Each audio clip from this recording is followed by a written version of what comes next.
I've worked with Mike Tyson for his ad. I was head cinematographer. It was a Christmas one. It was everywhere. It was like it blew my mind. It was like on Conan, and it was on like the news channel. That must have felt really good. Oh, it felt crazy. I call him Uncle Mike now. Damn. Because like he told me to. Did you see the farm? Yeah.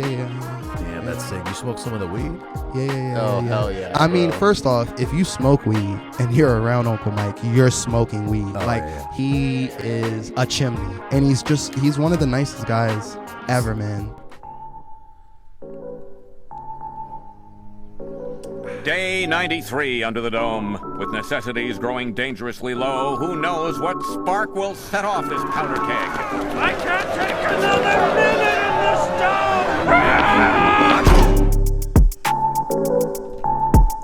First of its kind, the first dome anywhere. Welcome to Dome. Excuse me. We're back, folks, with a brand new episode. I got my boy David sitting across from me. What up? You know him, you love him. And we have a very special guest this week, EQ, the director. What up? He's in the studio with us. He regularly rubs elbows with some absolute fighting legends.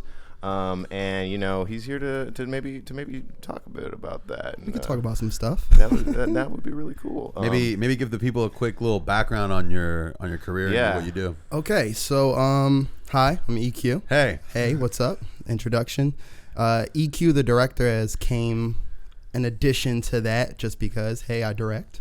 It used to be EQ, the director, DP, which is like cinematography for those who don't know, but focusing in on who I am, I need to go straight for the directing. That's the dream. So, I came here 10 years ago from Philly, and at the time, the dream was EQ, the audio engineer, EQ, equalizer, and, I wanted to be the greatest, like Young Guru was a very big inspiration for me coming from New York and, the whole East Coast. Shout out East Coast. Philly stand up. So We've been there. So I came, 10 years ago, and ever since then, it's been just a creative hurricane of finding yourself and finding your network, finding your peers, whatever that might be. How far into it did you transition over to video? So it's kind of crazy because the arts to me have always kind of been infused. Like growing up in Philly, I was more of a visual artist from like a kid to an early teenager, doing painting, sculpting, graphics. I actually went to college for graphic design. And then, I've always been a movie buff. For the homies who were in the studio, I always like picked up the camera and I was like, bro, let me take a couple shots. And, I remember one time in the studio, shout out to Grind Session, shout out to J-Rock, my boy Rick Nice. And one day they had it was like a Canon. I think it was like a 5D that they just left in the studio one day. And then me and the homie was there and was like, man, we should shoot a fucking music video. And I was like, man, I don't know how to do that. I don't know how to piece that together. But that was like 13 years ago. Who's leaving behind their Canon 5D? Jesus Christ. Yo. Please don't find me. I left my Canon 5D at the studio daily, nightly. I'm wondering where my camera went. Yo, I've been trying to pay my rent, but I can't shoot for shit. Yo, I'm hanging with Nick Cannon. All of a sudden, I find this Canon. D3, someone left it behind. Yeah, you know me. Now I'm shooting, feeling fine. Oh. What you think? You're not gonna take it? Yo, that's what you gotta do. It's the podcast and it's Dome and it pass it to you. You're up next, so you gotta fucking rap, dude. Listen. It's been too long. Yeah, it's been too long, and yeah, I do wrong, but it's cool. Yeah, I rap over 2 songs. Yeah, my girl, she always wear 2 thongs. We're gonna get EQ to rap on one of these. Yep. Best believe he'll be rapping by the end of the episode. That's truthfully. You can count that. That's no cap, no vaccine, army. Well, they just surprised the fuck out of me, okay? Did he not tell you? No one told me. I thought Malik might tell you or something. Malik just told me, shout out to Malik McCray, one of my biggest partners and best friends. He just told me, you're going to have a fucking blast on this podcast. He was like, I don't even want to tell you anything, but like, just know you're going to have fun. Bro, it's funny because whenever Alex finds people to be on here, he rarely tells them that we sporadically freestyle every 5 minutes. Yeah, that's dope though. That's no, dope. yeah, it's definitely it keeps it interesting. Yeah. I'm thinking we might need to. Have you been noticing some pops? Yeah, in the mic with his mic. Is yeah, that, okay, yeah. I think we might just take a little break and switch back to the usual setup. Okay, just do it. Yeah. Just to do it. All right. I'll be right back. I'll be right back. All right. The mic has been fixed. Pretty quick and easy fix. I'm excited. Yeah, man. This dude is Iron Man. He's Tony Stark over here. I think he sounds even better now. What can we say? Oh yeah, 100%. Oh, hey, yeah. No, I'm more like Jarvis, right? I don't know. Okay, let's talk about some superhero shit real quick. You talking to the right one right here. Yeah, buddy. yeah. I know you're a big fan. Really? This dude was preaching the gospel of Black Panther to me when we first met. Who wouldn't? Okay. First off, if you've seen the movie and you're not Wakanda forever, I don't know what type of life you're living. I've seen the first one. Yeah, the first one is amazing. The second one is amazing. It's still a vibe. You know what I mean? You just have to get over that we haven't ever had a superhero actor pass in the height of his stardom. Yeah. That's never happened before. And apparently he just didn't tell anybody. He was just sick and running around being normal. But imagine how much like of a legacy that is by itself. Like, you know, if you watch Ryan Coogler talk about it, he's like, yo, this dude played like James Brown. He played Black Panther. All these movies while he was sick, no one knew. And you're like the black icon superhero with cancer fighting supervillains. That's an amazing story. What it movie? It was like a flash in the pan, his career almost. He became a legend and then died. Yeah. Well, that was pretty much it. Was he James Brown in the biopic? No. It was like this movie where a bunch of these legends met in a hotel. Oh, and he plays James Brown. Well, yeah. I can't remember what was it called again. Don't. I swear it was like Night at Blank. No. That's a different movie. He played James Brown in the actual James Brown. film. I'm thinking of a different movie. Yeah. That was Night in Miami. Yeah, and that's with Malcolm X, Muhammad Ali, Sam Cooke, directed by Regina King. I was confusing Amazing. Sam Cooke and and James Brown. I think that was it. Very different. Sam Cooke is amazing too. Yeah. Okay. Yeah. But yeah, it's comics. Sam Cooke did the like one of my favorites. Don't know much about his story. Yeah. Don't know much about. I know the Hawaiian version, but I know it's a Sam Cooke original.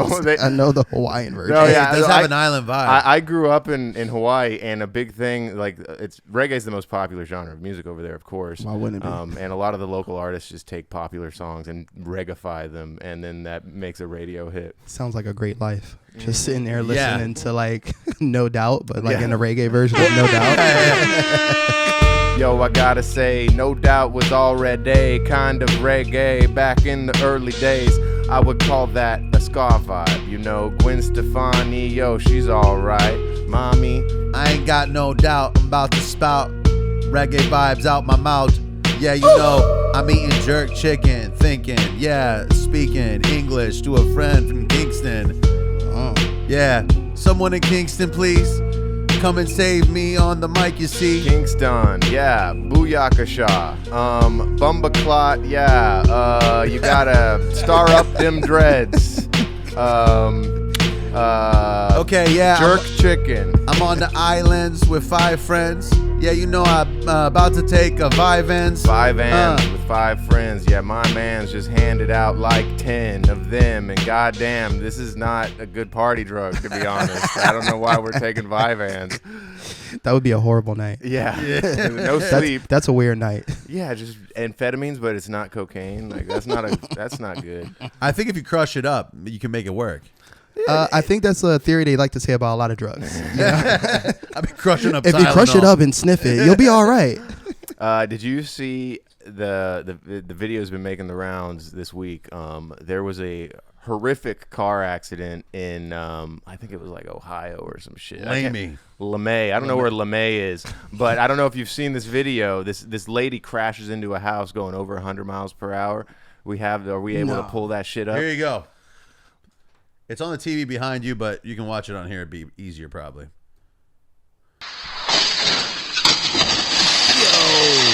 that looks like a scene from like Captain America: Winter Soldier. Oh, they're gonna play it again in slow-mo. First off, what did she hit to get that amount of air? There must have been some kind of ramp. Like some kid left his skateboarding ramp out. It's right outside of the frame of this that video. kid must be a super engineer in the making. If that car hit, he made that a highway ramp basically. So it was a 73-year-old woman apparently, and I think that she was in the middle of like some kind of medical emergency, like she was seizing out or something. She's like behind Tony the wheel. Soprano having a panic attack behind Yeah. the wheel. Which I've just watched The Sopranos for the second time. No way. All the way through. Me and Wow. my girlfriend just finished it the other day, and I was literally surprised about how many fucking panic attacks this dude that's really like the had. overarching theme in the whole Yeah, show. bro. Yeah. I was just like, yo, I would stop driving at that point. Like, Well, he was literally crashing a and lot in that show. It actually gives Dr. Melfi anxiety. That's one of the things, is that she's stressed out when she stops treating him, that he's going to run out of meds and pass out behind the wheel and die. But she honestly, she didn't do shit for Tony. Like, I mean, that. No, she just boosts his ego throughout the whole show. What's funny is that if I was her, I think I he feel like, also boosts her ego. bro, Oh, I- 100%. She strongly considers dating him in season 4. I remember when he starts this. bringing her flowers and Yep. like gives her like tickets to He go even away kisses with him. her. He kisses her. and And then she- she has a wet dream about him. Oh, I Dude. forgot about the sex dream. Dude, Yo. if I was Dr. Melfi and Tony Soprano was like, "You're different," I'd be like, "Hell yeah, let's do this." Be my guma. Oh my god! Well, and I think Be my good man. it's when he's splitting up with Carmela, so he's like Yeah. actually not cheating on his wife. Which I have like a whole. I don't know how many times the viewers have, listeners have watched The Sopranos. This the is, diehards love Sopranos. exactly. How many times though have you watched it? Because like me directing, I've noticed that I have to watch a show 2 to 3 times If it's good. Yeah. the way through. But even things that you per se you're not into, you might find the reason behind, like Sons of Anarchy, right? Like, coming from Philly, we don't have a big like white motorcycle gang culture. So Sure. like I didn't understand the show. Or like I You're was more just into biker boys. no, I was not. I was not into Biker Boys, okay? I was more into like DMX Rough With a Riders. Z. There Like we go. that was more There like, we go. in Philly Meek Mill's dirt bike culture through the Sure, hood, yeah. But, seeing that, I was just like, well, what is this show really about? And then it starts, the second time watching it, I was like, oh snap, wait, this is just a story about a boy who lost his father and is trying to find himself. I don't mind that. I like You the know? first like 2 or 3 seasons. Once they go to Ireland or whatever, it starts to get a little too fucking convoluted for me. And I was it's just vibing with it too. Yeah, I Yeah. watched at least a couple seasons. It was Yeah. into it, and like, See, I like when they go a little further. It's just like when Tony and them went to Italy. Oh, yeah, yeah. right. That's when That's a great episode. That's when you see Chris for the first time, like doing heroin for 3 right? days. because like growing up in New Jersey and the gangster culture, you're gonna Yeah. drink, you're gonna smoke, you're probably gonna do a little bit He's of doing- yayo. he's doing blow, but yeah, like yeah. he was like, oh man, look at this guy. There's He's a- on something else. I want to know what that is. Commendatore. Commander. I like it. He was like, where were you? Tony was like, where were you? I was sick. I wasn't feeling Yeah, good. yeah. It's funny because, yo, as soon as Chris pulls up, he sees this young buck, and he's got holes and some scruff in his arm, and he notices he could do harm. He's like, yo, let's go upstairs and get it going. Moltisante, yeah, it means many saints. My Whoa. boy Chris, he be putting that shit inside his veins. Oh my god, you gotta get it off of that. You gotta go to rehab or else you're gonna get whacked. Yeah, you know me and Paulie Galtieri, chilling in Italy, swooping on something sweet. Yeah, I got a couple bitches who don't speak English out in the fucking islands, and yeah, I'm feeling real sweet with it. Italiano, yeah, I'm here with my hermanos, my brothers, the mafiosos. Yeah, we go the most though. I'm in Italy and I'm drinking wine and I'm feeling fine. I just had a heart attack and now it's the end of my life. First right. off, I gotta ask. I gotta ask. How long? What episode is this? 162. 162. So since number 1, you guys have been freestyling. Oh, yeah, like every 5 minutes. 10 to 16 We times. had like a podcast that went for like almost 100 episodes before this. That was the same thing. Yeah. We just switched it over. Cause like being in the music culture, I see people freestyle or try. When you get to a certain level, you see people more write songs than freestyle. Like, not like the streets, but like I was like, these guys are really fucking good. Hey. Coming up with some shit like really quick. Like it's not nonsense. You know what I'm saying? It's and I hear you guys like you putting in a little melody, and you know what I'm saying? Like we appreciate you noticing, man. Someone better notice. He just called us professionals. Yeah, I did. Well, I think it's because of how much we failed. We failed so many times at making a good freestyle that eventually you're just like, all right, well, I shouldn't be distracted slightly. Like if you're focused, usually when the beat drops, you can make something happen.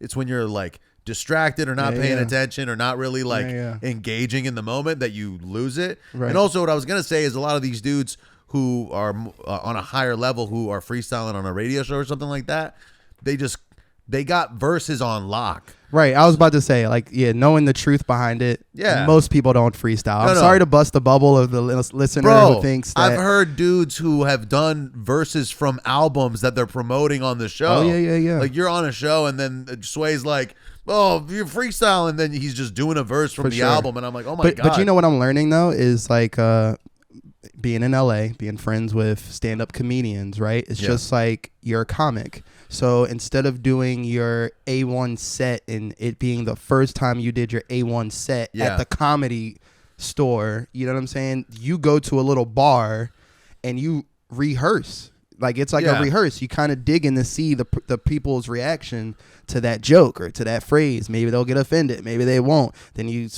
cut it down. Like Jay-Z did it a lot back in the Funk Flex, like early Hot 97 days. Yeah. Then you hear it on like Blueprint 1 and you're like, I've heard those 6 bars before. What's going on? And it's like, he had to test them out. You know what I mean? He wanted to give the people a little ad. I wouldn't go on a professional radio show or like on a popular radio show and just freestyle like this unless I was on the radio show because of this show and they were like, oh, this dude goofs off on beats and kind of makes something happen. I think it's easier to if you're going to be freestyling to make it something dumb. Like when I hear people freestyle like about life in the streets or just growing shit is hard and I'm like, I think that's a written. Like, what is? How are you able to at the moment come up with some poignant like allegory for your struggle or or like insight into society, some inspirational but also clever pun about like cocaine or like you'll see people like start calculating things, and I love that when it's written and it'll be like 1 and then it'll use a number 2 in the next bar. How that equals to 7 by the end of the 6th bar, and you're like, that's cool, man, but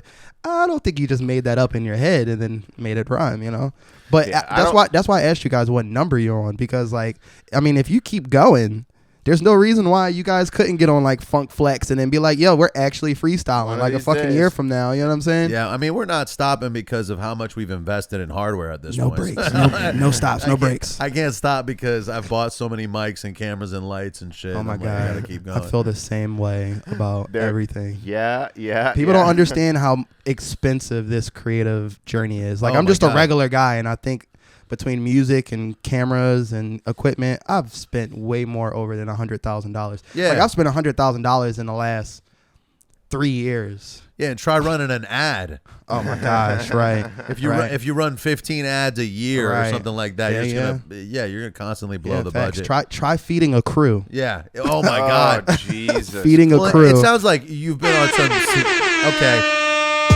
I'm on a big set and I gotta get craft services. Yeah, bet. I got all my homies eating fucking crackers and chips and a little hummus. Yeah, you know it's the best. Whoa. One thing that I know about my dude EQ is that he's crafty and he will give you food. If you are on his set, he doesn't want to be rude. He'll keep you fed, and that's the truth.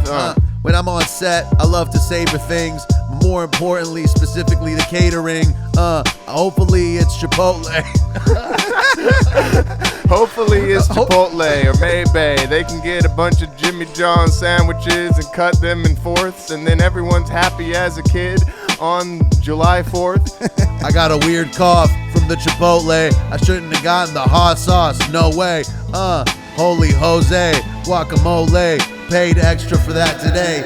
I paid extra for the guac, so I can't talk. I want to go on a walk, but I can't because I'm full of fucking asada. The hot sauce got to him. Don't worry, guys.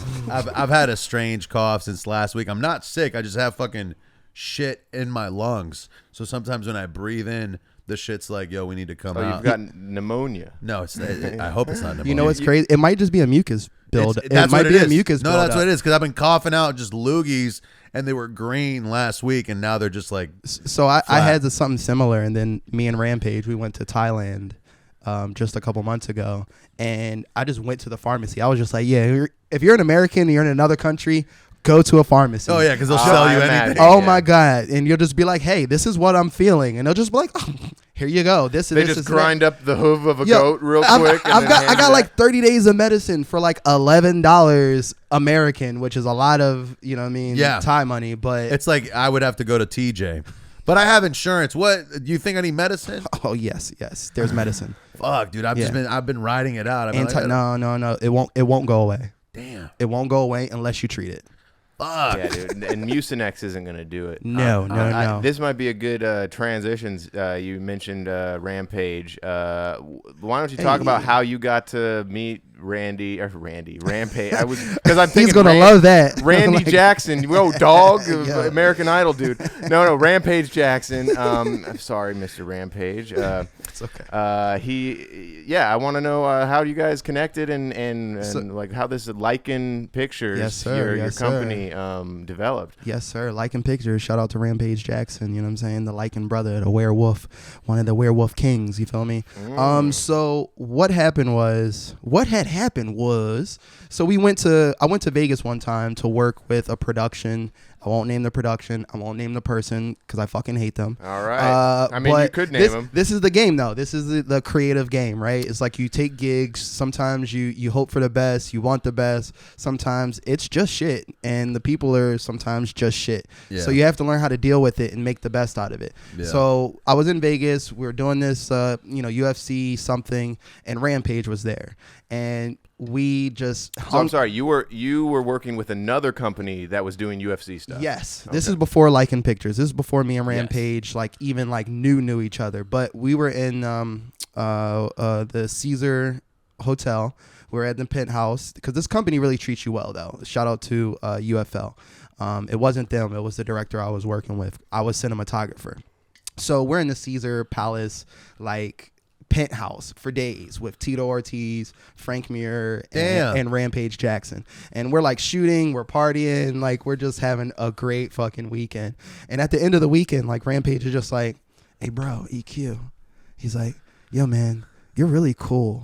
You want to hang out sometime? And I'm like, what? I'm like, what do you mean? He talked to you like I asked my first girlfriend out in high school. He was just literally like, bro, you know what I mean? We should just kick it, man. Go have some just fun and just hang out and shit. I was like, yeah, I'll hang out with you, Mr. Rampage Jackson. Yeah, thank you. Here's my number. I'm going to text you now. And then, you meet a lot of people in this game and you communicate and network with them, but you don't know the energy that's coming back. And the one thing about Rampage is there's not a fake bone in that man's body. Man. He literally all the fake ones have been broken. Facts and replaced and heal them up. But he kept having the energy of wanting to hang out and talk film because he knew I'm a director, I'm a cinematographer. Yeah. So we started bouncing some show ideas off of each other. Bro, I had an idea. That old geeky shit when you're hanging out with a friend and you're like, bro, I got an idea for this show. And what if we made a movie about this? Yeah. And that happened for about a week. We kept having meetings and hanging out. And then he was like, bro, we should really partner up on something. Maybe we should start our own production company. And I'm just first I was like, oh shit. Because oh shit, me and Rampage, we're about to turn a new page and start a production company. Oh, wouldn't that be great? Whoa. I'm on a rampage, I'm in a rage. Yeah, you know me. I'm on the stage with my homie Rampage Jackson. Yo, it's a fact that we about to shoot something that's not whack. I'm about to start a production company. There's two of us, it's not company. But if there were three, it would be. And yeah, I'm smoking weed. My company is heavily affiliated with the UFC. That's how it is, that's what I created. Lycan Pictures, I am in there. You know me, I can't send there. I don't know. I'm so hyped. I'm about to start a fight and film it. Yeah, you know, I'm like Steven Spielberg. Whoa. Ooh, I'm in there. Okay. Shout out to Steven Spielberg, one of the greatest to ever done it. Oh yeah, oh yeah. What's his most recent shit? That one about him. It's Yes. The family with Seth Rogen. Well, you know, the crazy thing is as a director, and I'm learning this because, you know, I usually write my own things, right? Or my own projects that I'm working on. So as you're learning and growing as a director, you kind of realize that every director puts a little of themselves in every film. So if you read on Steven Spielberg, then you would realize how even Marty's relationship with his mother and father was a little bit based off of Steven Spielberg's relationship with his mother and father. You know what I'm saying? And it's just, there's little things like and one of Quentin Tarantino's first movies that he wrote, not directed, True Romance. The guy worked at a video store. Quentin Tarantino worked at a video store, and I shout out to Blockbuster. Okay, it was one of my favorite jobs. I worked at Blockbuster when I was 14. I was the youngest Blockbuster employee until they ended when I was 18. Wow. So yes, that's a solid career for an underage person. Yes. Hey, I was the youngest manager there. So Rampage is like, Lo, let's start something. Yeah, so he's like, let's start something. Like, what do you want to name it, man? He's like, you know, you're EQ and I'm Rampage. Like, maybe we should combine our names and shit. And then I'm just like, E-Pay. Rec. Like Rec or something. REQ, you know what I mean? But, you know, we love werewolves. I love werewolves. Like, if there was one mystical creature I could be, it was a werewolf. And yeah, that's not a bad one. I think it's actually like the greatest. You still can go back to human form, you know what I'm saying? It's still really only out. like every other month or so that you have to worry about. Well, so the crazy thing is, right, werewolves depend on the moon to transform. Right. Lycans is a more ancient phrase of werewolves. So if you watch the movie Underworld, they're not called werewolves, they're called lycans. Is it because they can change at will? True lycans way can cooler. change at will. Changing at will is sick. And they're bigger. Lycans are like fucking giant werewolves that have a somewhat human form at the same time. I went to see Underworld when I was like 10 and I was too scared. You had your eyes closed? Like I went against my parents' will. Like the neighbor's kid was like, let's go watch this movie. And then remember the movie theater was so loud and just the movie. It wasn't just the movie, it was just the auditory intenseness. You want to know something crazy about Underworld? So, you know, I'm probably going to murder her name. Kate Bessinger. I know who she is. So you know who she is. Do you know what talent that she has that's unlike any other action star almost in the world? She can tap dance. That would she be can play the flute like Lizzo. So if you peep this, right, in most action movies, the star is wearing sunglasses. The reason is because you have an inherent thing, a tick, to blink when you're shooting a gun. She doesn't have that. So she literally, and it's unheard of, like this is so rare, she could shoot a gun that has an air and not blink. So you believe her when she's shooting these lycans, and like it takes you more into her character because she looks like a psycho. She looks like a fucking badass. And okay, so I love Underworld. She's got the like bright blue eyes. Oh yeah. So you guys were like, let's do lycan pictures. Let's name it that. So would you say Underworld is your favorite werewolf movie? No. Okay. I would actually say my favorite werewolf movie is a movie that so little people have actually seen. Does it rhyme with Bog Bulgers? Oh, okay, never mind. No. I mean, what would I gotta know? I was thinking Dog Soldiers. Oh no. This movie is actually called Wolf, and it's with Jack Nicholson and Michelle Pfeiffer. It's so surprising that a lot of people haven't seen this movie. It was one of my favorite movies growing up as a kid. Yeah. It's literally about a publisher, not the actual writer, but a publisher that the writers bring, to get approval for books. Yeah. And it's about him. It's like American Werewolf in London. You know what I'm saying? He gets bit, and then it's about the transformation, but he falls in love with Michelle Pfeiffer, and it's a more psychological drama. Yeah. Of letting that inner wolf out and like fighting it at the same time. It's just more, psychological twist. What year is I might it? have to check out Wolf. 94. Okay. Yeah, I'm an old head. Well, no, that's not. And if he had said 74, yo, sometimes these old flicks, Yo, it takes like a ton of shit, a bunch of effort on my part to get sucked in. I want to get sucked off and then go kin. You want to get sucked in? Well, you can't go wrong with my boy Jack Nicholson. Ooh. And Pfeiffer's got it going on. This was back when, you know, she was still a young and not an old mom. Oh, and James Spader. My God, that dude, I'm not a hater for some James Spader.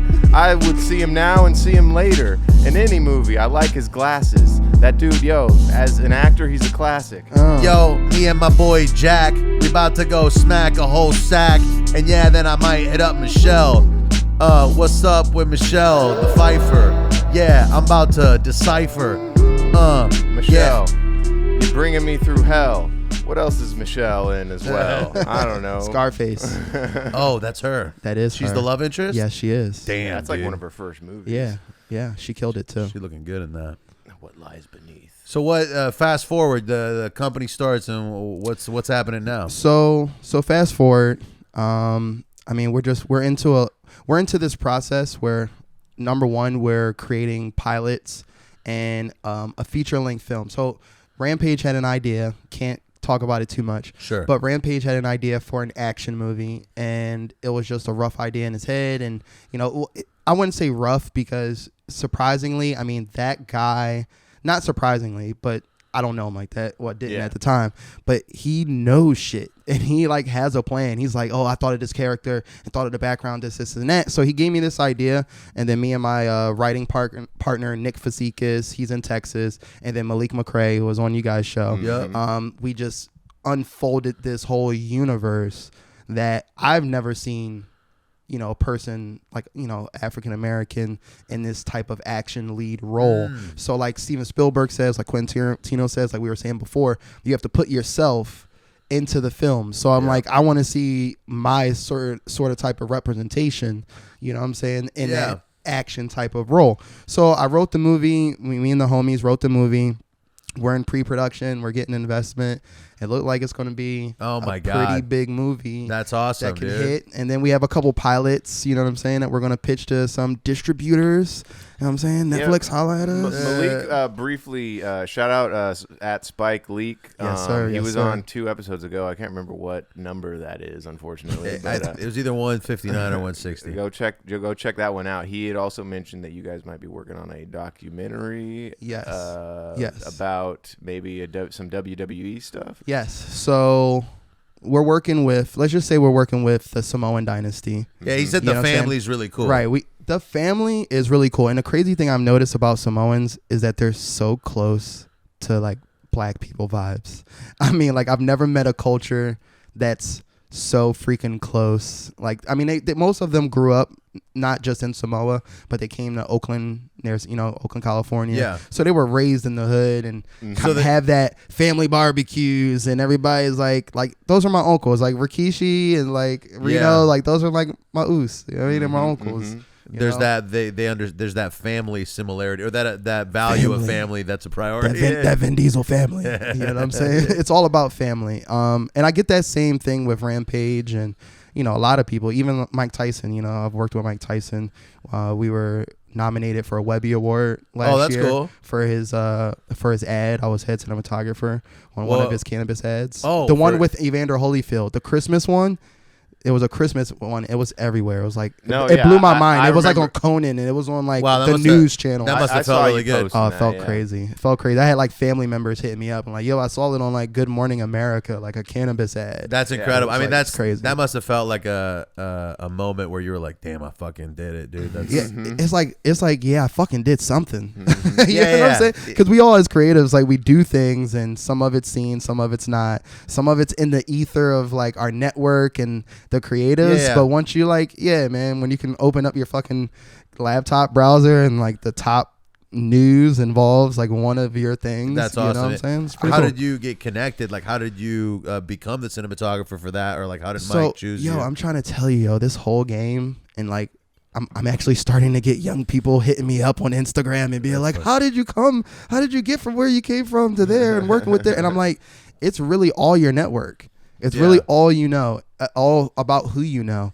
And it's like, it's not always the biggest person on set that you're gonna get a result from. It's like, so I got the Mike Tyson gig from working with Mike Angel and Dre Mills. Shout out my brothers. They do all of Tyson's everything visual.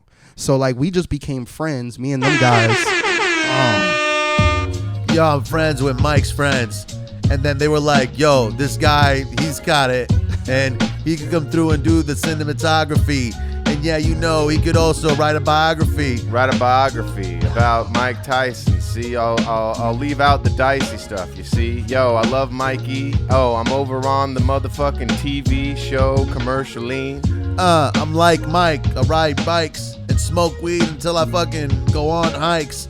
Yeah, I'm not tight when I smoke it. Yeah, but you like the words I've spoken. Yo, buy my weed products. And afterwards, yo, maybe see a doctor. Cause I just punched you in your motherfucking face and I knocked you out and I knocked you into space. I'm the heavyweight champ, meaning way more than 5 clams stacked on a fucking... You guys are fucking hilarious. That guy has like completely changed his whole like persona. Like if I didn't know that Mike Tyson used to be the most famous fighter on earth, I would just think he was some cool guy that loves weed. Yeah, you know what I mean? And mushrooms. And like I heard him, I watched an episode of him. He has that famous podcast. He's talking with Tony Robbins, the motivational speaker, about taking the toad psychedelic in Mexico, and it just like changing his life. I was just like, man. And then Tony's like, yeah, I've taken the toad too. I was like, snap. These fucking dudes out taking the toad. And you lick it. Every time anyone asks me about like what is it like working or just being around, because like I call him Uncle Mike now. Damn. Because like he told me to, and his wife told me to call her Aunt Kiki. You know, because once you're in their home, like no one gets invited. Damn. So you were at the crib. Yeah, I've been there like a nice amount of time. Did you see the farm? Yeah. Damn, that's sick. You smoked some of the weed? Yeah. Oh, hell yeah. I mean, first off, if you smoke weed and you're around Uncle Mike, you're smoking weed. He is a chimney.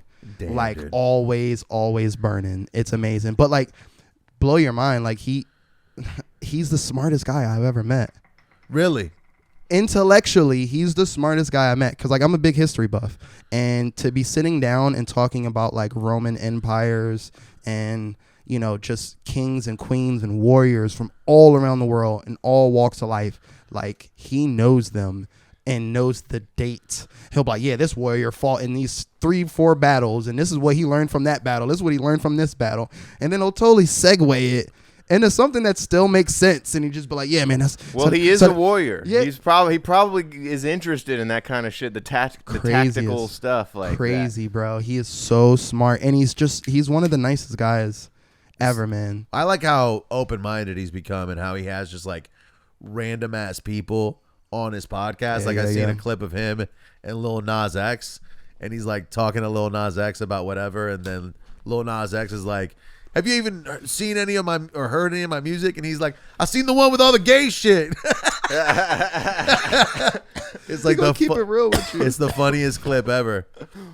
Yeah. It seems like a funny dude, and he has that Adult Swim show too. Oh yeah, Adult Swim is funny. That's hilarious. That's hilarious. Yeah, I could see. Have you and Rampage discussed anything animated? I know that like it might not be your forte. So but I feel like kind of yes. Yeah, kind of yes. It's not my forte, but like directing and writing comes naturally. So it's like, you know, what we talked about before. Instead of editing, you know, you resource and you hire someone who is better. And I think that's one of the major qualities of a director, is knowing that you're the center point of it, but you don't have to do everything. You just find better people to do what you need them to do. There's a lot of animators out there. There's a lot, but the game is changing. Like artificial intelligence is making like animation, like hand-drawn animators are charging more. Oh, because they have to create that niche need for that handmade what they're doing, because they, like anyone else, could just feed AI and just get what they want. So it's a weird space in animation right now, just like graphic design. Yeah. Every now and then I see like music video directors, like lower key ones. They will use AI for an effect, and like the guy will be rapping, all of a sudden he looks all trippy and stuff, and I can tell it's AI. And I'm just like, I'm not impressed. Yeah, you know what I yeah. mean? I immediately am just like, oh, this dude just did a shortcut to make it's. So- and it's usually a bad shot to begin with. The one exception I would say, shout out to my homie Omar Jones, who directed the Ab Soul's latest video. Oh, I've seen that. Which uses AI, but it's in a brilliant way. And like me and him were talking one time about it, and he has an AI animator director.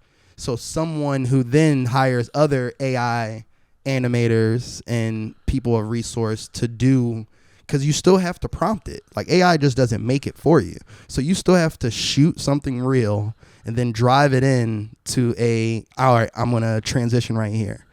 I've seen some of the stuff maybe you're talking about, you know what I mean? Like where it looks tacky. lazy use of right. AI, just because it's half the time it's like music videos that are like shot in someone's kitchen at a house party. Well, I agree. Like, yo, it's about the intentionality. Yo, and let's cut the formalities. AI over here fucking stealing jobs. Yeah, I'm not about to sob, it's a mob. Let me mention, if you're gonna use AI, please use it with intention and maybe try and be creative with it. Cause I mean, honestly, if I see it, I'm gonna be a skeptic. Hey, how about you try to use the AI in a way that's kind of fly and not lame? Yo, we could all do the same shit and it would cause me lots of pain when I see it. You don't need to immediately sell out to the robot overlords in 2023. That would be too soon. Give it some room, maybe like 10 years, dude. In 2023, all my music's written by Siri, and yeah, my ears are bleeding, cause I hate the way it sounds. It's better than my own sound, it's profound. Damn. Made a banger in like 2 seconds. Bars. Do you want another beer? Yes. You need anything, dude? Is there more of this? He needs I some, can make he some more needs some batch. water Yeah, or yeah. something. Oh, I'm gonna hit him with the Sorry, Chris I'm and just we bringing can it all all fresh. fresh. Seems like a good time. I'll be right there. I'm gonna replay this video because we played it and the shit crashed. So we already know. I don't know what you're talking about. Everything went fine. Yeah, you're right. What are you talking about?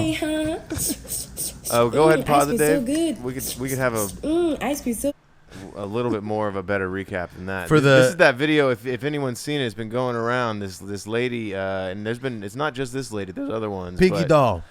Pinky Doll is the big one. Or maybe I'll play a different video because there's another one right here of this other girl. Okay, yeah. Play Because this we already watched. Basically, these women on TikTok are acting like NPCs. like NPC is a non-playable character in a video game. Jesus, You might as well lady. do it now before AI and Before it meta actually worlds and happens. VR worlds. It's the last time you're gonna get to be an MP. Unmute. I look at this and I assume there's someone with a gun off screen. Yeah. It's like, do the thing.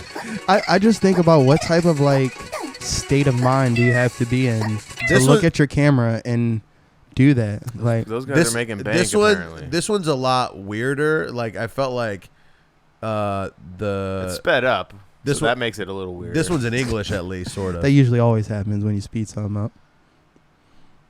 Damn, now it doesn't want to work on us. WTF, mate. Oh my god. good. There we go. Ice cream so good. Yes, yes, yes, yes, yes, yes. Ooh, yes, yes, yes, yes, yes, yes, yes, yes, yes. Take you Blake, take you Jace, gang gang. What? Take your Josh, take your I don't know, take your Tay, take your I am. She's also Ooh. doing something with her hair straightener. She's Right, like she's putting like- shit in her hair straightener and burning it. Yeah, What's up with that? Like it seems like she's still doing her daily tasks. She's getting ready for an outing. Yeah. While making money. But you okay? But we Yes, yes, yes. Gang, gang. obviously the Yes, computer yes, died, yes, so we yes, lost yes, this. But gang, gang. EQ, you had your hypothesis on what this is all about. Right. Something about the Asians markets. So How'd you like if little Oriental kids were making fun of you? That's season I 4. wouldn't like it. Sopranos. So I've seen this before for a long time. You see a lot of just Asian influencers being all Asian, or there's a whole market for eating food on camera. Yeah, I've seen that. And they say a lot of like how she was saying yum yum yum, yes yes yes, like that even sounded sort of in that realm of market. I agree. So it almost sounded like she was doing a little Asian accent. Right, it does. And in those videos, just like there's certain parameters, like when you're doing TikTok and you're doing Patreon and certain things that are known to hit. So saying something like yes, yes, yes, thanking every subscriber, thanking every, pop-up and badge and reward and stuff. Like it's a way of increasing engagement. Exactly. And like people just want to see that though. Like, so it, as weird as it is. If I had a daughter, I would rather my daughter do porn than do this fucking bullshit. That's a little rough. I doubt that, buddy. Yeah, I doubt that, buddy. I think it's better than porn. Wait, do you have kids? I don't. Okay, so as a father, you would cry yourself to sleep every day if your daughter was getting smashed. Obviously, I was being hyperbolic. No, he was serious. I saw the serious look in his eye. If I was this girl's father and I saw it, it would just obviously get your money. That's cool. But it's just so degrading. I don't think it's degrading. I think it's just confusing. I think it's just weird. I think it's just a I'm not going to lie. thing. I respect that more than, a lot of other ways to make money online. Okay, well, what bothers me is that it brings very little value. Like, at least... I think she's making a ton of money. Like, no, but talking about how much money she's making. It brings very little value to you and I. Like the customer, the person who views the content gains very little from the content. Like if she's making, you don't know that. No, I'm just saying. Like if it's very small barrier to entry. You give her a fucking ice cream cone and she goes yum yum, or like, well, you know what I think, and this is a battle. Oh, battle. Yo, I'm on the screen going live, acting like a fucking beehive. Yeah, I'm not nice on the mic when I speak it isn't fun. I need some tokens because I am a broken man, and yeah, that's all I've spoken. Please give me some chat reads for $15 so I can feed my kids. Need tokens because I'm broken. Suddenly I'm choking. Yeah, I need a good omen. Hopefully things will go better. Right now I'm staring at the screen reading letters. I might move to China and start a streaming service. You know me, I might be a little nervous to do that, but I'll get stacks of cash at the end of the day, and that's a fact. I'm in China, paying for vagina. Anybody who thinks it's not fine, bro, they gotta check themselves. I'm on the shelf like a fucking... all right. I think prostitution's illegal over there, bro. What about the triads? Asia is a very awesome, weird place. You been there? Yeah. Okay. So me and Rampage went to Thailand, and then so we went for him to go train with Bob Sapp. I don't know if you guys remember Bob Sapp. He broke my nose from the whole 9 yards, the Adam Sandler movie. Damn. But he's like a legendary, especially in Asia. Yeah, this dude is ridiculous famous in Asia. Like, so he spent most of his time in like Japan and Asia. This whole time I thought that was Michael Clark Duncan. God damn. I'm not gonna lie. Usually when people will be like, "Yeah, I thought that dude was that," and I'm like, "How the fuck did you not know that?" That's actually a similar comparison. Like I can actually see Bob Sapp because I've been to his house. I've been with this guy, and he looks like he could be Michael Duncan. Little Michael. That's fun. That is him. I love little Michael. He's cool. So yeah, we went to Thailand just to film some episodes for his YouTube channel. Everybody check out Rampage Jackson YouTube channel. Oh yeah, trying to give you a deeper insight into pull it up right now. How he works out and just his character. We're trying to put him out there. Do you shoot this stuff for the YouTube channel? Yeah, I shoot this stuff, but you don't edit. No, I edit everything. Unfortunately, I edit everything. Please, anyone. Well, what's the name? What's the name of it? Quentin Rampage Jackson. That's the channel. Just put it Rampage Jackson. Damn, some titties. I just saw. Channel, what the put channel hell? after. Is that his wife? No disrespect. There you go. Right there. Oh yeah, he's got a nice little channel. It's getting there. It's growing. He hasn't used it for years. So one thing that we talked about when partnering up is like, your personality is too big to not constantly be putting out content that shows that personality. Oh, the music video popped off. Oh yeah, the music video did pop off. Shout out to Rocco. Super dope, super fun. And are you doing shorts for him too? Oh yeah, we're doing the shorts. Oh, the shorts where it's at right now. Yeah, for sure. But it's also like and going back to the video that we were just discussing, there are short-term investments in creativity, and I'm talking about like the audience, like people sometimes just want to see that one quick someone eating food and acting crazy on that one short, and they're making bank off of it. But to me personally, I'm not shitting on anyone, but that also comes with temporary success. Sure, you're because, right. Because like when you go for the long form game, you might not get the audience or you might not get the financial return, but you're sticking to your guns. You're also you're cultivating. Exactly. You're building up that community of people who are really going to buy into, like, if you wanted to shoot a movie, you needed somebody to go spend a movie ticket. Why not both? Yeah. Well, it's because they're two different markets. You know what I'm saying? Like the same people who are sitting and watching a chick just, feed her face. They're not tapping into her podcast. Right. Gang, yum, right. yum, they're ice cream, yum, yum, gang. They're not going to sit there and want to see you explain your life. Yeah. They're Or, gonna be like, if she started a YouTube channel about like makeup or whatever, they wouldn't give a shit. Yeah. You're right. That's actually a much more concise and effective way of saying what I thought I was trying to say earlier. But it's true. Like that's not very meaningful. Yeah, and it's not meant to be. Yeah, it's just like a quick. I wouldn't call it art. That's No, see, but this where I would differ, right? Because as much as I feel like some things are destructive to the community, it's all still art. Because like if you could pull out your phone and it doesn't, like that video, it didn't look like shit. Like even though it was shot on her phone, it wasn't like dark in the room. Hey, and she's good at doing the voices. She's very good at doing what she's doing, because like you either are going to love it and pay and hit that pay button, or you're talking about it and being like, oh man, what the fuck is going on? But that's art. Art's supposed to spark up controversy. It's supposed to spark up talk. Like we're talking about I think that maybe a clip of it with like, if it was like included in some sort of someone talking about the thing and showing the thing, then I would call it like art. But there's part of me that would compare this to like if someone set up a live streaming camera at an Amazon warehouse and was just and the guy was just putting shit in a box and passing it along.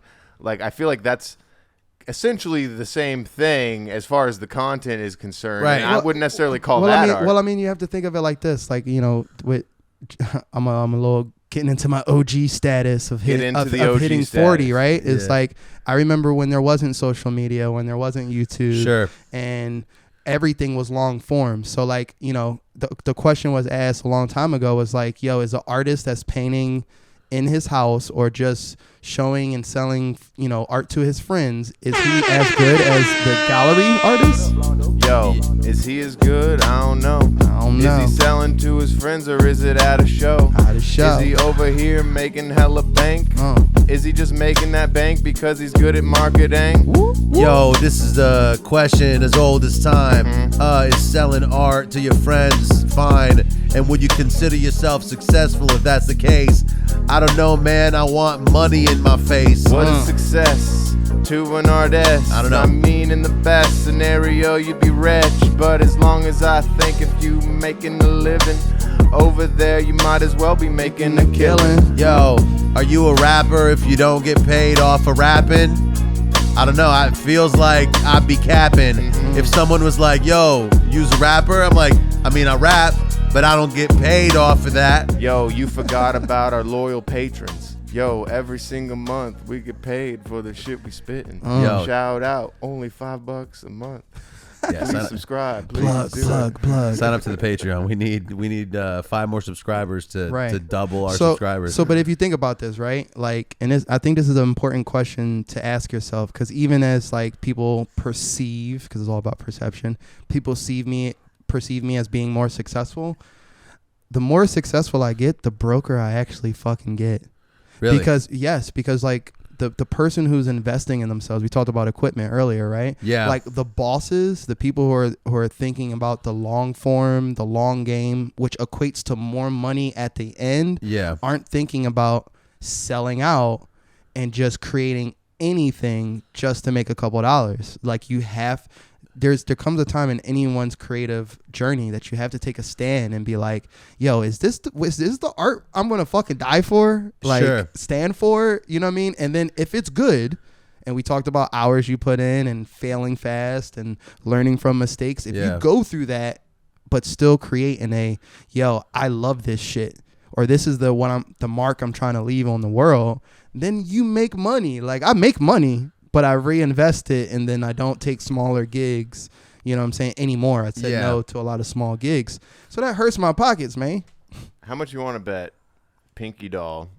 She's gonna have a single before 2023 is done. Don't listen. Don't wish that evil on me, Ricky Bobby. I think it's gonna I think she's gonna try and I'm sorry, curve this Pinky Doll. into a music career, maybe. Oh, I hate it when people redirect and suddenly start making music. You know what? You know one reason why I really hate it is because they do that and they fuck with my genre. You feel what I'm saying? Like, there's no other. Like, you're not gonna become social media famous and then hop into the country music world, right. It's always fucking hip hop that seems to take the hit. Bad first. Baby. Oh my goodness. Or like pop maybe. Like I mean, name, but pop no. Well, like, I don't think any of these people are ever successful. Like, I think you see people who are like an IG model, and then she's like, "Go listen to my album." So, but the thing about pop though, right, is like, being a musician is crazy. Like, it's pop, you have to fucking work hard. It has like, to be catchy as fuck. Even if you're a model, you have to be able to wake that ass up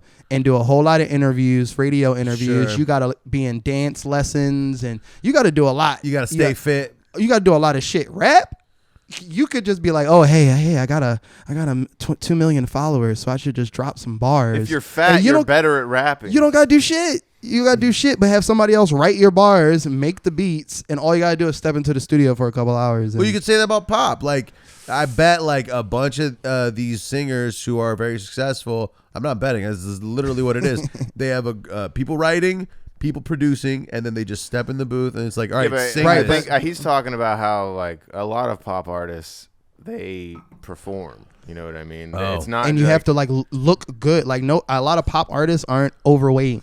Or the standard for rap is lower. Is what you're saying. Have they have backup dancers, and they're dancing with their backup dancers, right? And they have to go to a lot of meetings to get those Max Martins to produce for them, and you know, it's like rappers just holding the mic, being like pointing at the crowd, rapping over his own beats. And then a lot of it's on the people too. Like I said, some people want that short form. They don't care the longevity of artists that they like success. Like you know, this just recently came out. My favorite rapper, Jay-Z, always has been, is like literally entitled to being the greatest rapper of all time. So like when this been in like all these magazines and everything, I called all my friends and I was like, I fucking told you so. I fucking told you so. Yes, that album didn't do as much as this artist at that year, but look at the longevity of the creative journey. He's definitely an icon in hip hop for sure. He better be. He's my favorite. Well, I also think that was such a gracious, like, you're like, yeah, you know, he's all right. Yeah. I said he's an icon. He's an icon.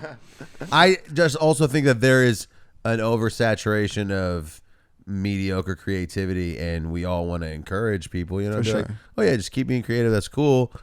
But because of how many people make music and because of how many people have these dreams of becoming successful doing this shit, it's like annoying and overwhelming. Well, you know what I think? I think, again, the OG status is people nowadays don't have the balls to tell people you fucking suck. Yeah. And then the people who are taking it don't have the balls. Look, balls East Coast. Let's go. Yo, David, I'm sorry, but I gotta say this now. You fucking suck, oh wow. I wish you'd quit right now. I can't believe you're still sitting right there in front of me. You should go in your room and fucking hang yourself like expeditiously. It's not a matter of luck. I genetically suck. And it's not something that I do or give a fuck. I gotta do something different. Yeah, I should have a couple kids and pay for their educations. Yo, I ain't trying to pay no education for no little guys. Not me, no, that's not why. I'm gonna do a podcast and don't ask me how. Yo, I'm with my boy now and we over here rapping. Oh my God, wow. And you know what we rapping about? We rapping about whatever we were talking about. I forget. Oh yeah, I suck as bad as shit. Yeah, that was it. And yeah, I'm doing this till I die. Do you guys when you freestyle and you hear the fade out, sometimes are you just like, oh God, thank you? Yeah. Oh, for sure. Most of the time. David will sometimes just go ahead and stop and just let it fade. I'll be like, that's enough. It's like, oh gosh. You guys really good at that shit. Yeah, I appreciate that. Thanks, dude. I feel like you're gracious. Hey man. Yeah. You know, I don't lie. Look, no, but no. Again, rap. though, that's what I'm saying. Though, again, it's the respect for the art form And then also being like, I have the balls to tell you if you sucked. Like, if you guys were just fucking whack, you see me on the camera. You know what? Just being like, I get that. Well, you know what the other thing is? I feel like but real quick, when you were talking about like there's a lot of creatives and mediocrity, right? That's all to the perspective, though. Yeah. You know what I'm saying? So like somebody hearing you who can't freestyle, like we talked about, right, is sitting here like, oh my God, these guys are fucking amazing. Sure. I've been around freestylers and some great artists, like, you know, really famous people, and I'm still like, man, this is fucking entertaining, man. Like I'm digging it. So there is something there. You know what I mean? Well, I guess what I appreciate that. What I was gonna say is No, I believe him when he said he'd tell us that we'd suck. If we did. I believe that too. I'm like, guys, this is not it. Can we just talk? I'll be like, all right, turning down the beats. I just feel like no matter how much a person sucks, if they have, like, if somebody has a level of They music, gotta have that soul in them. Sorry, go on. If a I person need has to watch that movie. if a person has any level of musicality in them, like if you're just know how to play an instrument or you can hear shit and match it with your voice, like if you've got a certain level of I'm decent with music, I understand music, then it is proven that you could just try hard for an extended period of time and eventually become successful. So, but this is what I'm saying. What is success to you or to that person, right? Because like I know great guitar players, right? And great guitar players doesn't make a great lead singer, songwriter, guitar player. Yeah. The artist in it. So a lot of the artists who play guitar, they might not be the greatest guitar player. Yeah. Right. So like the guy who's sitting at home practicing his guitar every fucking day and like he's amazing. He's like Stevie Ray Vaughan. He might not be a songwriter. And he can't be. Like that's the thing. Like, and you have to accept some of the limitations. Sure. That, you know what I I'm guess saying? in my opinion, the success is defined by each person, obviously. In my eyes, it would be to be making a living off of the thing that you so, I would want to just make money off of the music that I would be making anyways. So this is the thing though, right? Blow your mind. Like, you know, in the film industry, there's literally like, I can't remember, well, that number since the strike is going to change, but it's like 7% of the entire film industry that makes over $26,000 a year is one of the things that they're striking about. So like you have a writer for The Bear who doesn't make $26,000 a year to even qualify for health insurance, but he wrote The Bear, one of the most hit series that FX has produced in the last 2 years. Yeah. So like internally, he is successful. He should be successful, right? And you can't necessarily measure just the success on how much money you have. Again, like if you're doing like short form content all the time, that could be taken away from you. That's an additional aspect of this whole thing is that industry, movies and television specifically, is corrupt and is like always favoring the high executives and producers.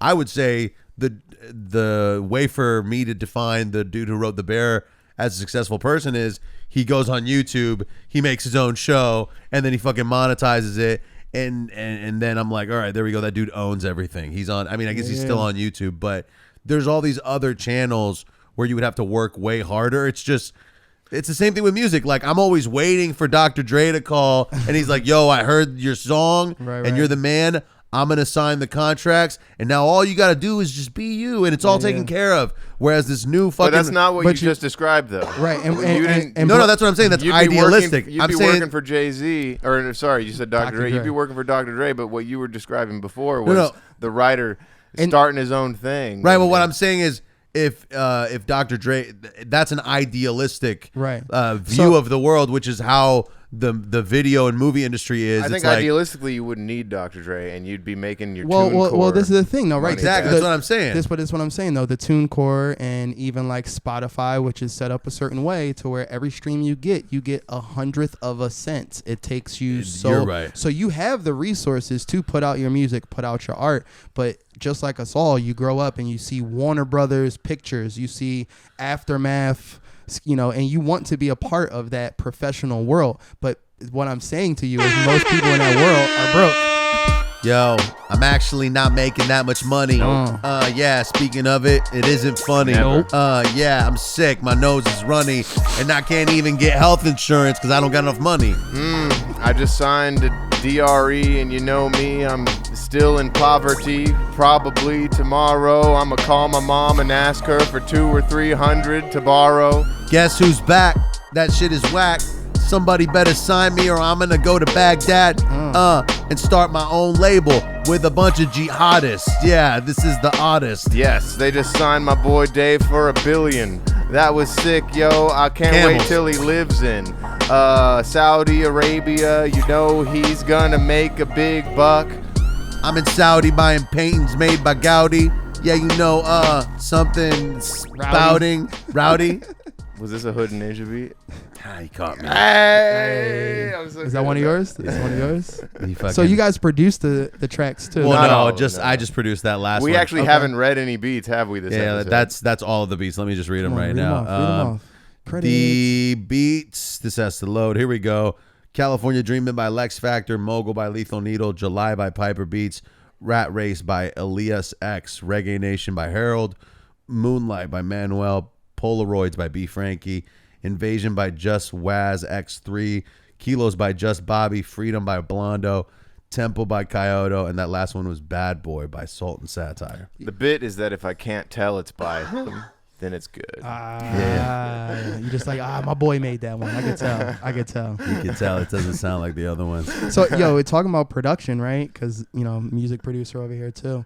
Is like, if you think about it, right? So there's sites like BeatStars where you can lease, you can purchase a beat, $30, $70, $150. We use BeatStars, right? And it's cool for the resource, but as far as the longevity of contributing to people's careers and lifestyles, that does nothing. You know it's what I'm very saying? difficult. Right. So like if you get paid $75 today, and especially if you live in Southern California, that's going tonight. That's going by tonight. That's like a half a tank of gas, a Subway sandwich, and a 40 or something. Yeah.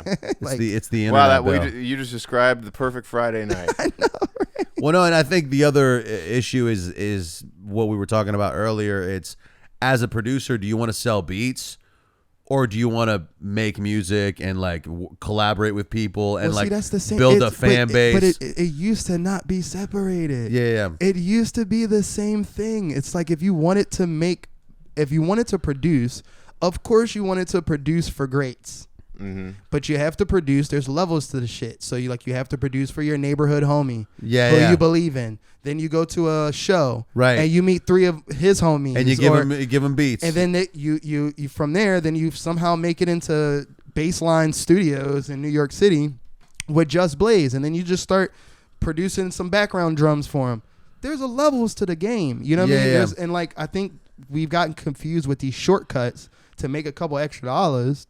When, like I said, I'm probably the brokest, most successful or whatever person that all my homies know. Yeah. They're like, bro, how did you go to Thailand and and like you're broke, man? And I'm like, yeah, I'm broke because I invest in myself and I don't take those lower gigs that are gonna. It's true. Once you I wouldn't even call that broke. No, the capacity to invest in yourself, even if you don't have a number in your bank account, you have. You don't have as big rich and experience. See, that's why I don't say poor. Yeah, broke is financial, and of course I got some money. I'm not fucking right, but like the cash flow is at another end. Right, poor is a negative. Yeah, poor is like I got nothing going on. I don't believe in myself. I don't see big money or big moves happening in the future. But broke is just being like, yeah, I couldn't go out and spend just like $1,000 right now and not feel a hurt. You know what I'm saying? Exactly. Yeah, and then like that's what I'm saying about the industry. So like especially with this new strike, I think is really important for people to understand that like these are the people who make everything that we watch.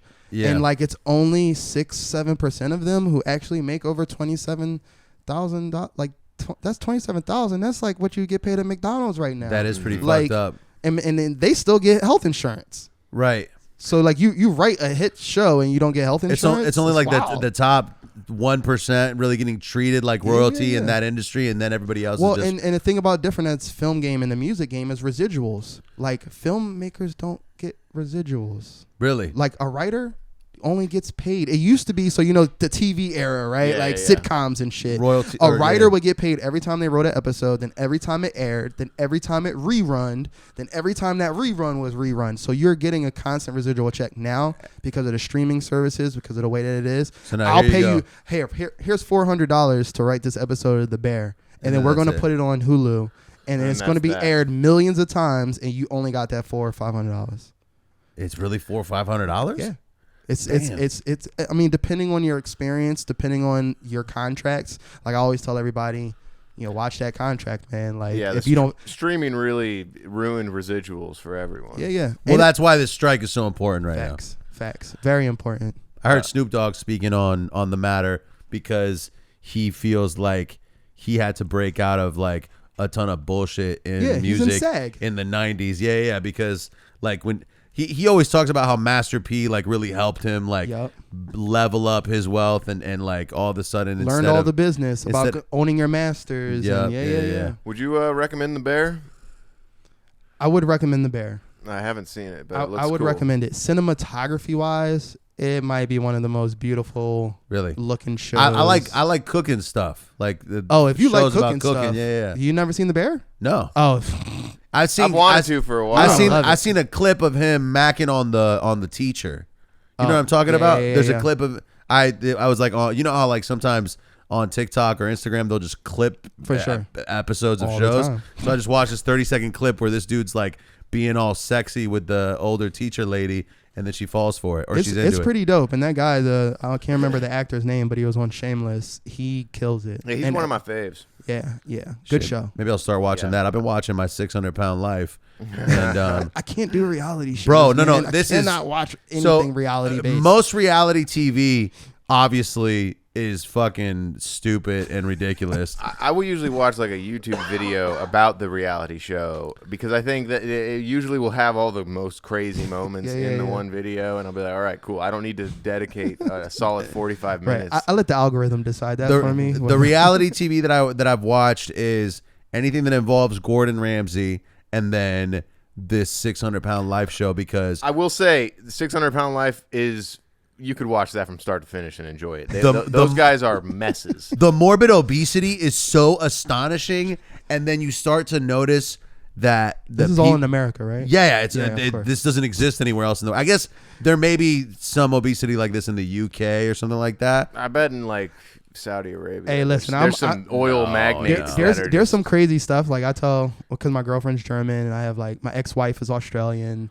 And I just have friends from all around the world. And I've traveled a lot now. And I'm astonished by how America obesity really is like insane, bro. It's next level, like, dude. You go to Europe and you're just like, what? Why is everyone looking healthy? They look like they're going to live until like 110. And they're still smoking cigarettes and shit. all day, every day. You also, like, if you look at like older movies that are American, like from the 80s, when they would show a guy that was supposed to be fat, like in the movie, it was like a normal ass dude. Like a dude was maybe a little bit bigger than David or something. He was just big. He was just big boned. Yes, but now the definition is completely. Well, my parents live in Spain, and I lived overseas for a really long time. Whenever I'm in the States, people are like, "Oh yeah, you're normal size." And then when I'm in Spain, I'm like one of the bigger dudes around. I'm like, Jesus, I don't fit in this country. Like I still fit in chairs and shit, but like look at this picture right now. There's this thing in 600-Pound Life that for some reason continues to occur over and over again, and it's this thing called lymphedema. So these people get these tumors. Look at this person's leg. Oh my God. These are tumors. Whoa. They're just like, it's blood tissue. Oh, that looks just like a butt. Dude, they'll be carrying these down here, and I picked one that is like tolerable to look at. There are some of these that are just beyond disgusting. It's like another stomach. They literally two more stomachs. It's another person. It looks like half the person. Half of these people will have two surgeries. They'll have the gastric bypass, but then they have to have a skin removal, which is they basically remove these like tumor pocket things, so that the person is able to be active and like lose weight, because otherwise they're basically they're extremely disabled. Yeah. And then this fool, the dude right here, is picking up whatever this bitch wants on a regular basis. He's the enabler. What is his son? Is that her son or her boyfriend? This is probably your boyfriend, dude. Oh my, it can't be. Bro, I've watched, because I've been watching it for the past like 3 days or so, and I've watched maybe 4 or 5 episodes. Not a single one of these people is single. They're not. They all have a boyfriend or a girlfriend, or it does say love lives in the caption, so that must be her. One of them was living with her family, so her parents and her sister were taking care of her. But it's just crazy how like mentally they're so addicted to fucking fast food and shit, and the way they treat the people around them, it's insane. You know what's crazy? So growing up in Philly and being frequent to New York, New Jersey, cheesesteaks, hoagies, pizza, hot dogs, burgers, fries, Chinese food. That's like that's what you eat. That's like our pyramid, the food pyramid of the East Coast. You know what I mean? Cheesesteaks probably at the top for Philly niggas, and everything else just is circled around that all day. As soon as I moved to LA, and as soon as I stopped eating that, I lost 30 pounds. That's crazy. And then as soon as I stopped eating fast food, I've kept like a body fat of like nothing. And it's just a choice of just like, damn, yo, like I really don't need that shit in my body. Well, the biggest thing with these guys that I've noticed, and with people who like have severe addictions, it's just you don't have proper emotion management systems in place. So like when you feel bad, you don't know how to like go take a walk or do something creative, or like be in the moment real quick and kind of deal with it. You take a substance to alter your being, and you're like, all right, I feel bad, so I eat burgers and now I feel good. And the biggest issue with food is that you confuse hunger and craving. It's like you don't know which one is actually important to your body. So it's like I find like food is sometimes eating less isn't the answer. Sometimes eating more is the answer. It's weird when people have an issue with food, because it's difficult to, like, you have to stop eating bullshit, but you still have to eat. Yeah, I have a problem now eating. Like I have to remind myself to eat food. Hey, if you weren't, I bet if you like weren't smoking at all, you'd eat more. So, and I thought like, you know, the weed and, you know, other things, I used to drink a lot more, and I used to be like, damn, man, I do a lot of stuff that makes you not hungry. Yeah. And then I stopped doing these things for a little bit piece of time, and I'm like, God, I still don't think about food. Damn, so that you just, like, I'm telling you, I think I'm an East Coast guy at heart. Like my stomach is built for cheesesteaks and hoagies. I think that weed boosts your metabolism. If you're a regular, I'm almost positive, because I'm at cigarettes. Well. Like people who smoke cigarettes and then quit. Yes, they tend to shift over to food as like a different vice. Yeah. True. Well, I think that's when smoking is, if you're an addict, which I am, I'm an addict to cigarettes, but when it's a mouth fixation instead of, because, you know, like the nicotine actually does give you something chemically that releases this relaxation feeling. It's like, if you smoke cigarettes, you know that after fucking, after coffee, after, you want that. Pretty much after everything. It's kind of fun. It makes you feel even better. You know what I'm saying? But if you feel shit, it's going to make yourself feel like shit. Like, you know. No, yeah, for sure. I think that was all the beats. Yeah. I think we should end the main episode and transition over into the Patreon. I don't, if you've got time, stick around. You're welcome to stick around. We're gonna do like another 45 minutes, but this is the main episode. The other one is behind the paywall. Okay. Most of these people won't hear that. So where can people find you? Okay, so everybody can find me on everything, EQ the director, just all one thing. Or you can look in my government, which I never give, but I'm starting to give since I'm a director and people want to know. Michael EQ Anderson. Damn, dude. That's the first time you guys are special.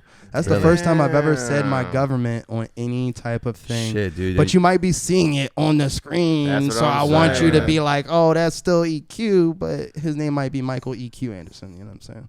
Hell yeah, go follow my guy, and then follow us at Bamfomania on TikTok and Instagram, and also the YouTube channel. We're trying to level that up. You can follow me at Sultan Satire, and I'm at Bubba Y, BUBBAWHYY. All your video needs, especially if you're doing music videos, I can do it. I'm quite good.